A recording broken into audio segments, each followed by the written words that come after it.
Hi folks, Rob Crompton here with an introduction to my very latest novel, Misfits in Gilead.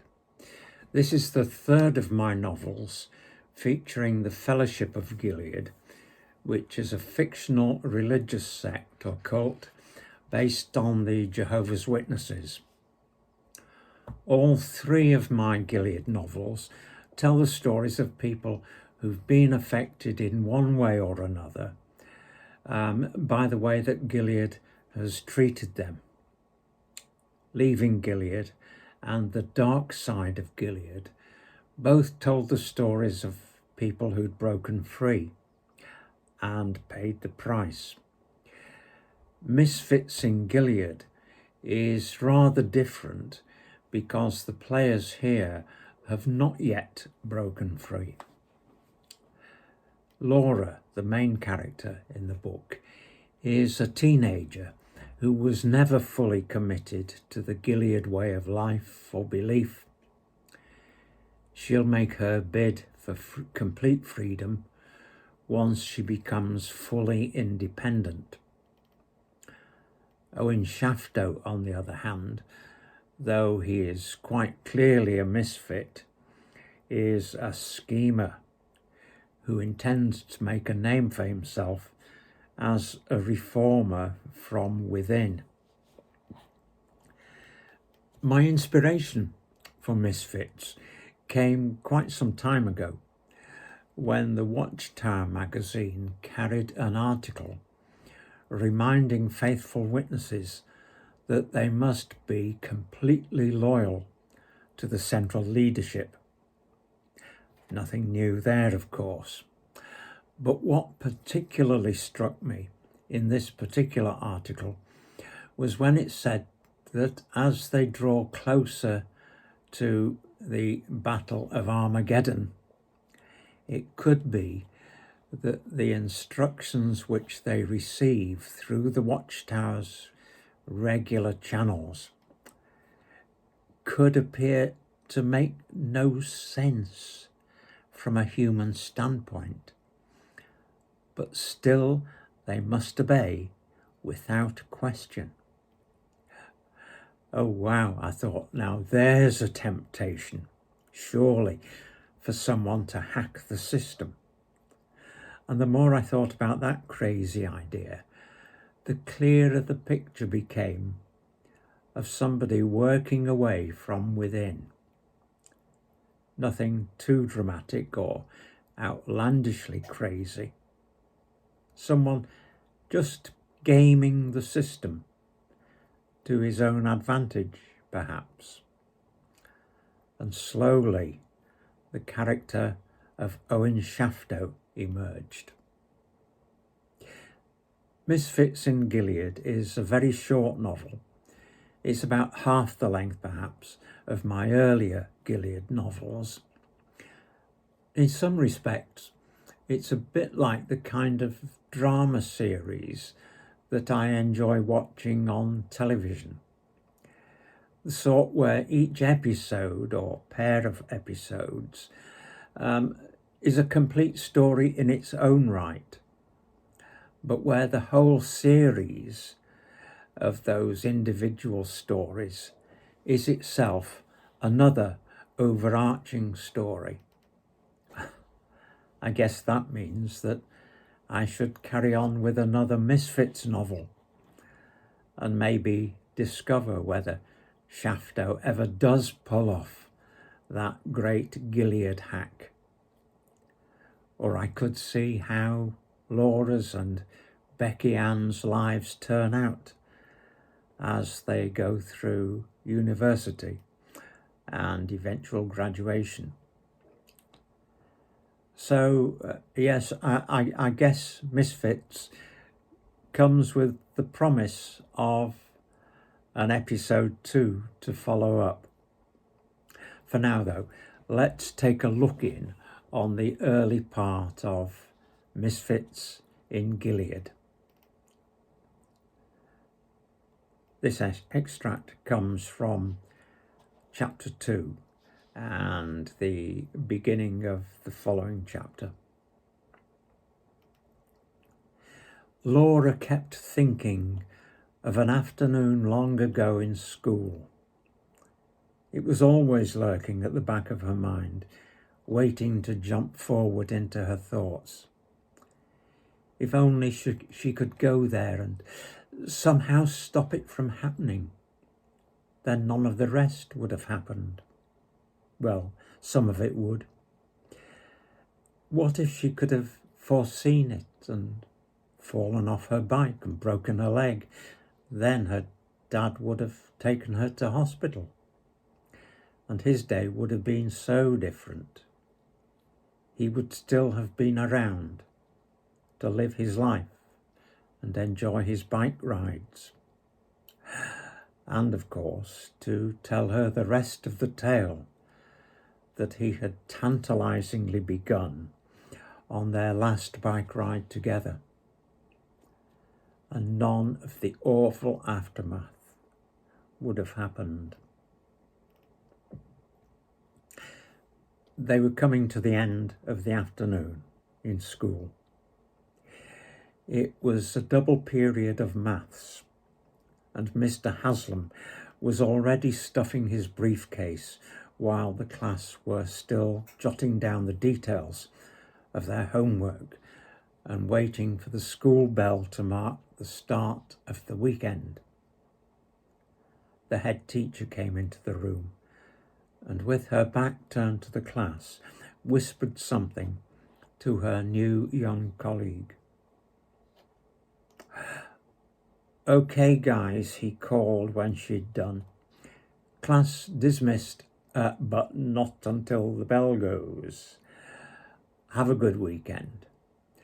And then in a softer voice, "Laura, will you go with the head, please? She needs to have a word with you."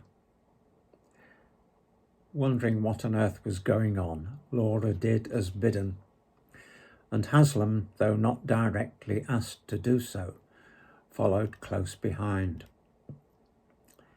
It seemed to take forever to get along the corridors and up the stairs to the head's office and get seated, with her and Haslam both bringing up chairs to sit close by her. Only then did Laura notice the two police officers standing in the corner with their hats in their hands, one staring down at her feet and the other looking at the ceiling. At last the head spoke in an uncharacteristically friendly voice. "Laura, I'm sorry, dear, but there's been an accident." And the rest was such a whirlwind that Laura could barely take in what she was being told. Then, after a confused flurry, she was riding off with the popular young maths teacher in his car. As they drove out through the school gates, Becky Ann was standing waiting for her as usual. They caught each other's attention, enough to indicate that something was wrong. Maybe she ought not to have accepted a lift. Wouldn't she rather have been with Becky Ann, her very special friend, right then? Trig Haslam was a good and sensitive guy, but really it was a big no. Young male teacher with a 15-year-old girl should not. But it was lots better than going with Mrs. Gatenby, the formidable boss lady. And Laura would not have wanted to have to explain why she'd be taken away in a police car. So Trig Haslam was the one who drove her home. "I'll wait here just a few minutes, Laura," he said as they reached home. "In case there's nobody home and you want, well, you know. And hey, Laura, I'm really sorry about this." She walked slowly through the gate towards the front door, almost too nervous to go in. She turned and waved to Trig Haslam. She steadied herself, took a deep breath while trying to straighten out her jumbled thoughts, and went inside to get all the details from her mother. For once, her mother was an ordinary, normal human person, instead of the grim-faced woman of faith. She'd obviously been crying, as she jolly well should have been, but as Laura recalled it, she gradually pulled herself out of the moment of human weakness and resumed her stoutly religious persona before explaining what had happened. There was an accident at the shopping centre substation. He was dismantling a transformer, but the power was still on.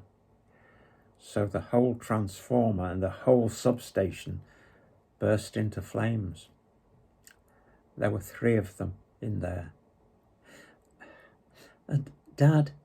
Laura asked.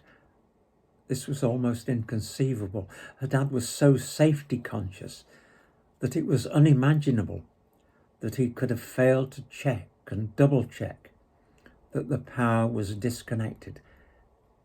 Was there nothing at all they could do?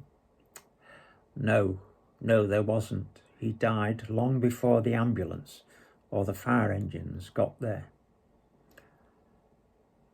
This was one of the very few times that Laura could recall ever having a hug with her mother. And it lasted only a short time, until she seemed to shake herself back into the real world, her own version of the real world, and started quoting comforting Bible verses, like, "Better is the day of one's death than the day of birth."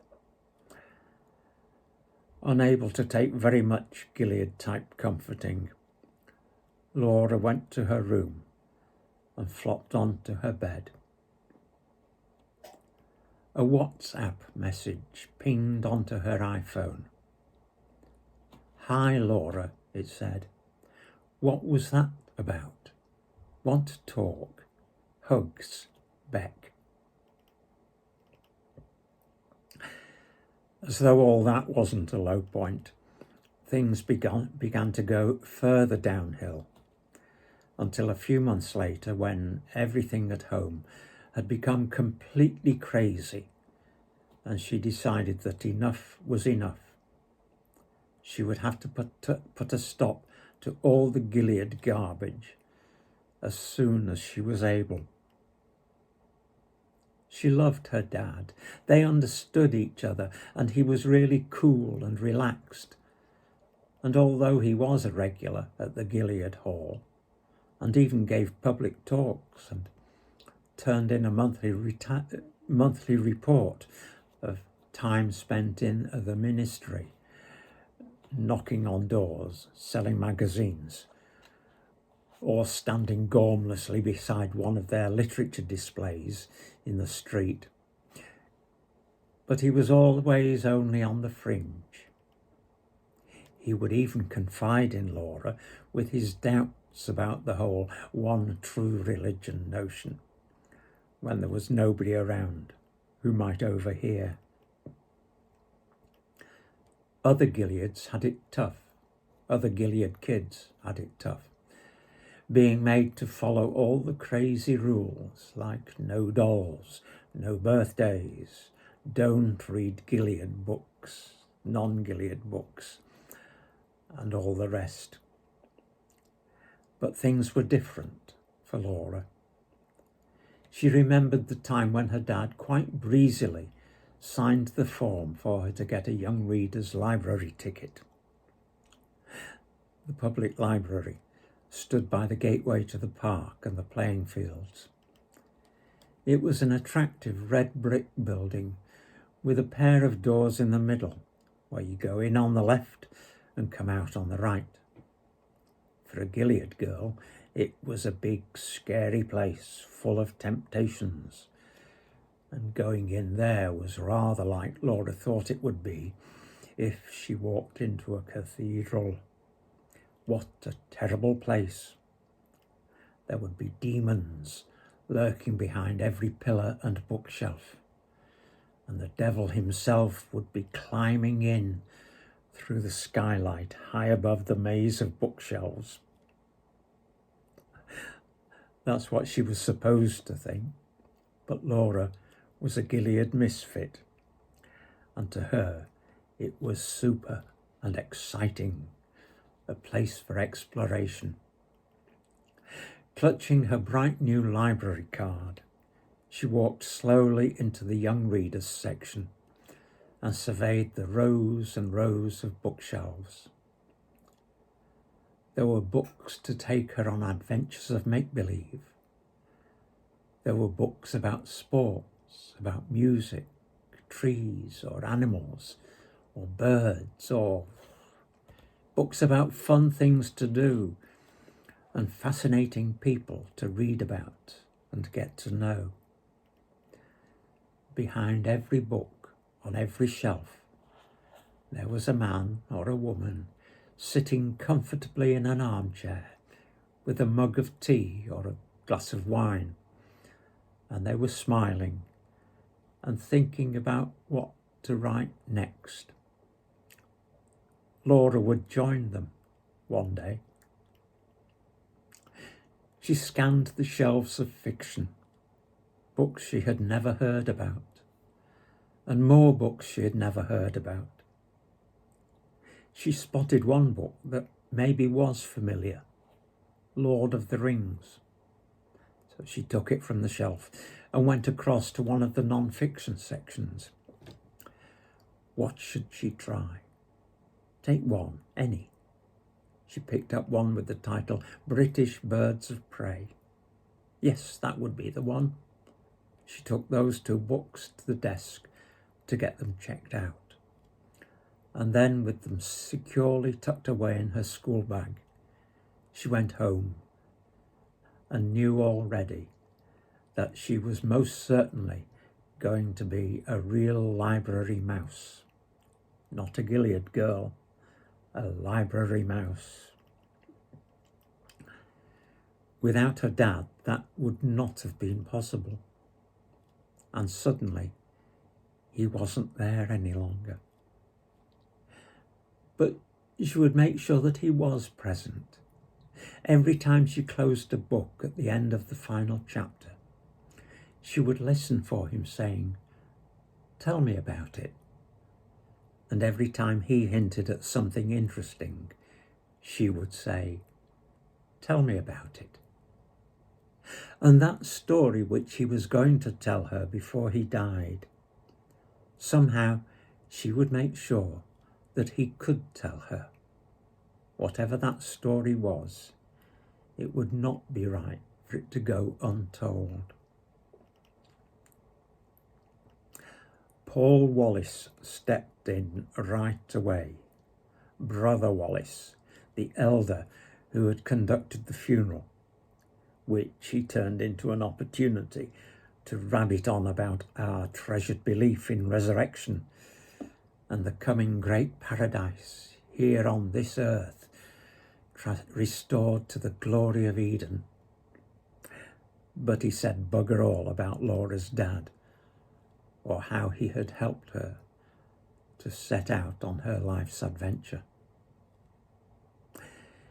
He was there within days of the funeral to bring the Gilead version of comfort to the bereaved and encouragement to keep firm in the faith, and to sit down for a meal with Laura and her mother. Then, still only a couple of weeks or so after the funeral, he said after dinner, "Look, I think it would be a good idea if I were to come round on Friday evenings so that together we'll be able to help keep going with the good habit of regular family Bible study. What do you think?" Laura thought, for goodness sake, no. Her mother thought it was an absolutely wonderful suggestion.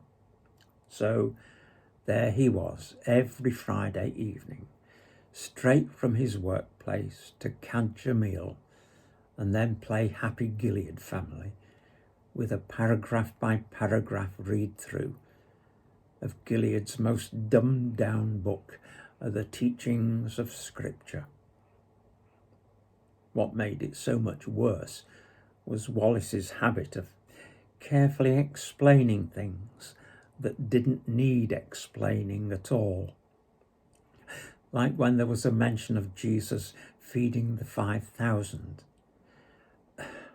And he had to explain what might have happened if those people had not been fed.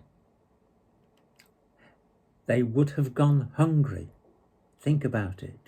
Yes, they would have gone hungry. Worst of all was when, looking directly at her mum, he had to explain why a young people like Laura here were especially susceptible to sexual temptation. Laura knew what was coming next, and she was right. 6 months it took, that's all. And Elder Paul Wallace was her stepfather. He made it very clear right from the beginning that Laura was to regard him as her father, and she was to behave as a dutiful daughter. And you know, Laura, he said one Thursday evening, when there was a little more than an hour or so left for her to finish her homework and then get ready for the evening meeting, I think it would be good, it would be right and proper if you address me as a dad. It would please me and your mother greatly if you would do that. No, absolutely not. Never. How the fuck? Though back then she would never have dreamed of using such a word. How the fuffle could the slimy creep even think such a thing, much less actually say it? She tried very hard not to explode at him. She took a deep breath and said in a nice, measured voice, "No, Brother Wallace, this is not the time. Please don't. Don't make it hard for me." She turned, went up to her room and dropped herself onto her bed, face buried in the pillow, sobbing.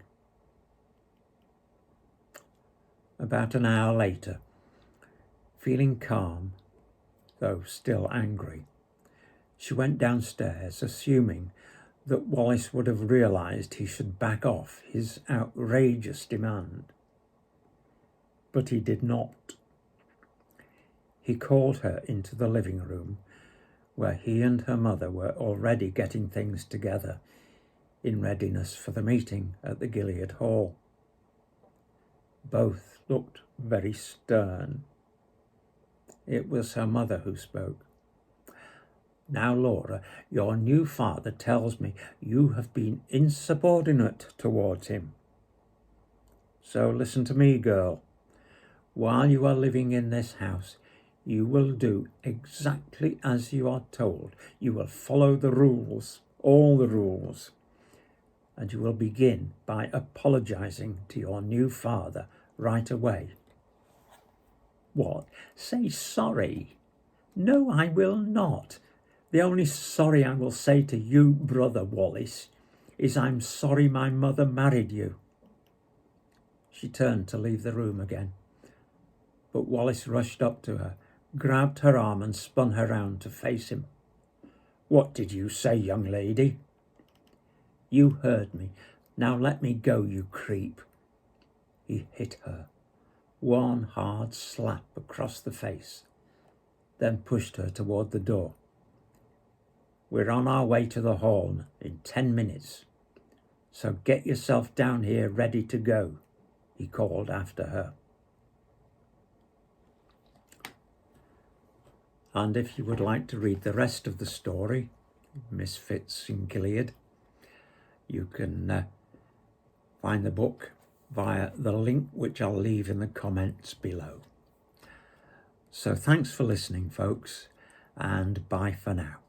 Bye, folks.